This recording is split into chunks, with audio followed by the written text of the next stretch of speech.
En el siguiente tutorial se abordarán los aspectos más básicos reflejados en los estándares del criterio 5 de seguridad del paciente.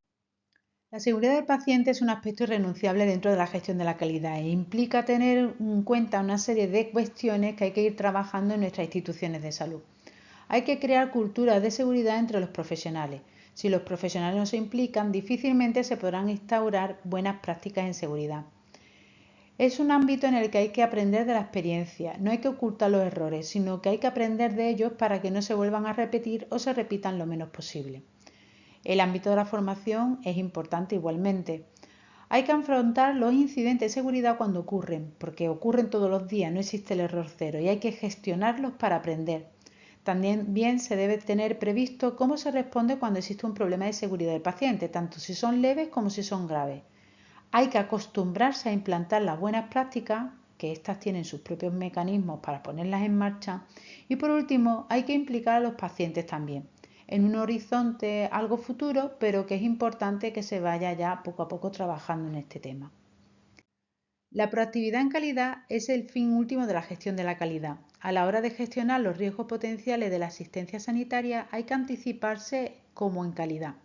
Por lo tanto, hay que identificar los riesgos, analizarlos, por qué se dan, priorizarlos, porque quizás no se puedan abordar todos al mismo tiempo, y a partir de esa priorización implantar planes preventivos para que no aparezcan o para que el impacto sea el menor posible. Y hay que difundirlo a los profesionales para que sepan qué medidas de seguridad hay que aplicar. ¿Y cómo se hace todo esto? Pues existen metodologías que ya están ampliamente validadas, como son los ANFE, los mapas de riesgo, las listas de riesgo, la incorporación de señales de riesgo en los procesos, algunas de las cuales tienen sus propios tutoriales que ya han sido publicados anteriormente. Hay que tener siempre en el foco que pueden existir cosas que salgan mal y que hay que anticiparse. Pero ¿qué pasa cuando ya ocurre algo? Pues hay que tener previsto también cómo reaccionar ante un riesgo que es potencial y se identifica en la práctica habitual, no en ese análisis previo que hemos visto en el otro estándar, o un riesgo real que ha aparecido de pronto en la unidad. Para detectar los riesgos es importante notificarlos si no se quedan ocultos. Y muy importante en un sistema de notificación que sea único. ¿Y por qué? Porque si existen varias vías para notificar un riesgo de seguridad del paciente, hay mucha probabilidad de que se pierda la información. Si hay un único sistema de notificación y todo el mundo lo utiliza, es más fácil asegurar que la información sea íntegra y no se quede oculta. Otro aspecto muy importante es que hay que implicar a los profesionales a que notifiquen. Existe todavía un estigma o un temor de los profesionales a que si notifican un evento adverso de seguridad puede tener repercusiones a nivel personal. Se les debe hacer saber que los sistemas de notificación sirven para aprender y para poner en marcha las medidas correctivas oportunas. Hay que trabajar la identificación del paciente a través de procedimientos que normalicen cómo se identifican los pacientes y cómo se comprueba. Importante la verificación verbal.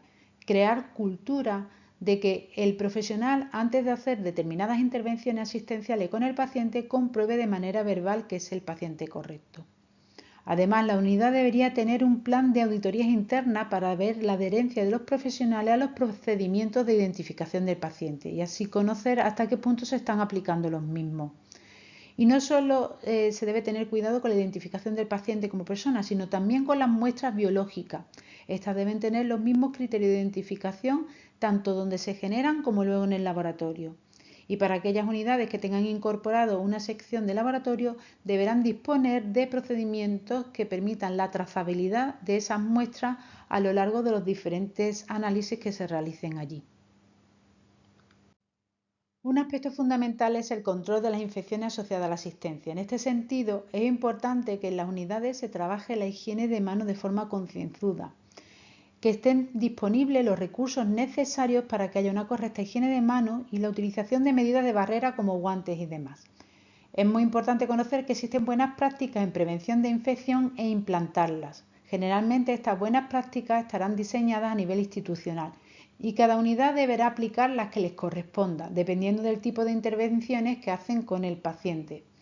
Los profesionales, como siempre, hay que implicarlos y para ello hay que darles a conocer cuáles son las medidas y las buenas prácticas para impedir que estas infecciones se den. Y es importante tener indicadores para seguir de cerca la aparición de estos casos. Estos casos hay que tratarlos de una manera individual y por lo tanto hay que tener indicadores que alerten de que se están produciendo este tipo de infecciones asociados a la práctica asistencial. En cuanto a la conservación de medicamentos, debe estar normalizada. Debe existir procedimientos que permitan a cualquier profesional controlar el estado de conservación de la medicación. Debe existir registros actualizados que se puedan monitorizar y seguir. Sobre el control de caducidades y condiciones de los medicamentos y productos sanitarios no hay mucho más que decir porque suelen ser uno de los temas de seguridad del paciente más trabajados. Pero lo que sí queremos es llamar la atención sobre el uso de los envases multidosis. Un envase multidosis tiene una fecha máxima de utilización desde que se abre.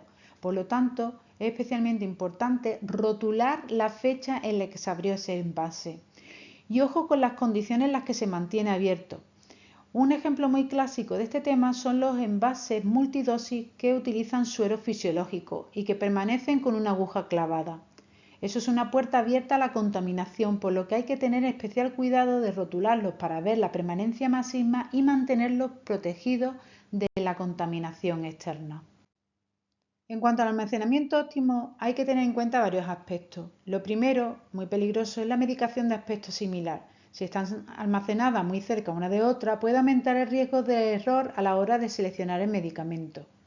Los medicamentos de alto riesgo deberían estar fuera de los botiquines de uso diario. Deberían estar aparte para que cuando se utilicen sean un acto consciente y no un error por cogerlos por equivocación. Las recomendaciones a nivel internacional orientan a que las soluciones de electrolitos no se hagan en los botiquines. Y si no se van a centrar en las farmacias y se van a hacer en los botiquines, hay que tener especial cuidado con los viales, además de las cantidades de solución que estén separados del resto de la medicación y se preparen de una forma específica. En cuanto a los carros de parada y los maletines de urgencia, deben estar bien mantenidos en cuanto a conservación, en cuanto a caducidad y en cuanto a estocaje, porque son elementos que se van a utilizar en situaciones de urgencia en las que no se puede reponer o corregir ningún error. Y con respecto, por último, a los estupefacientes, se debe tener un control específico y deben estar custodiados. Se debe hacer un seguimiento de su utilización por la especial delicadeza de este tipo de medicamentos.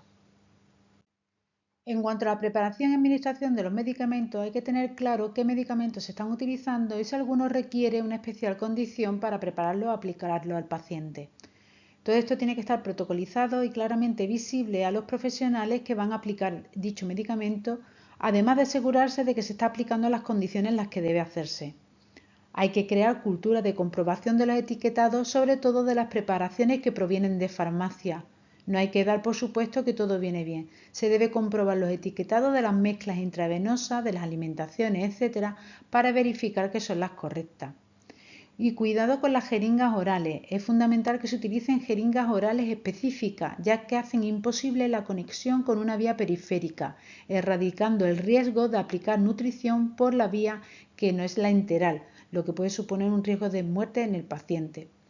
Y siempre comprobar previamente las dosis y paciente correcto. Esto debería ser un hábito y formar parte de la cultura de trabajo del proceso asistencial.